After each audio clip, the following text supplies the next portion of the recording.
Banking regulators around the world are moving to stave off a crisis of confidence after the sudden collapse of Silicon Valley Bank sparked panic among consumers and investors. Well, U.S. President Joe Biden is set to deliver remarks in about an hour. Mr. Biden has vowed to hold responsible parties accountable, adding that officials are working to ensure households and businesses affected can access their deposits. SVB is the biggest U.S. bank failure since the 2008 financial crisis. And for that reason, regulators everywhere are trying to shore up confidence. From Singapore and Thailand, Germany to the UK. Authorities are checking exposure and making statements of surety. And for more on the bank collapse, Nick Harper joins us from Washington, D.C. Nick, how urgent for the U.S. government is the task of limiting fallout from SVB's collapse? What can we expect from U.S. President Joe Biden in his upcoming speech?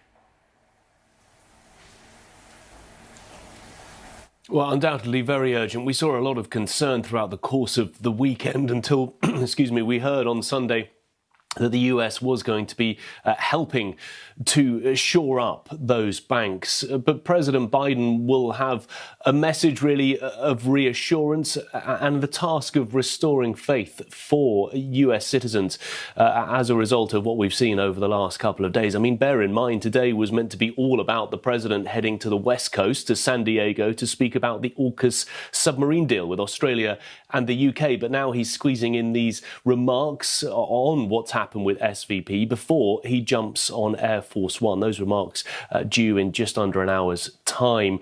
He will also be trying to not just reassure depositors who have money at SVB, but also reassuring American taxpayers. The 2008-2009 financial crash that we saw, the bailout of the banks, was very unpopular with US taxpayers because it was them who were footing the bill. The government making it very clear that this is not the case this time round, that the taxpayers are not having to bail out the SVB bank and Signature Bank as well. So President Biden will be very urgent in his remarks, in his tone, just trying to reassure consumers and taxpayers that this will not spark another financial crisis, the likes of which we saw about 15 years ago.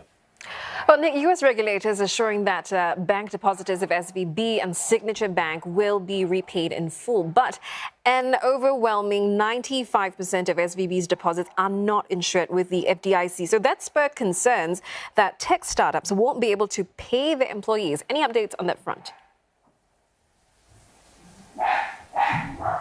Yeah, certainly very concerning, that side of it, because bear in mind, this is not a bailout. This is really an opportunity for the government to step in to shore things up until a hoped-for buyer will be able to step in and properly prop up the bank. So they've extended that guarantee that all customers will be able to access their money today. But that, of course, is for people who had secured financial deposits within there. Shareholders and unsecured creditors, we're told, are not protected. And that, as you mentioned, is potentially the vast majority of people who have money at the bank, which could now potentially be lost. All insured depositors, though, they will be able to access their money. It's just the problem for those uninsured depositors. What they'll get instead are receivership certificates for any uninsured funds. The hope is that they will get their money back at some point further down the line, but that's certainly not going to be the case for them today.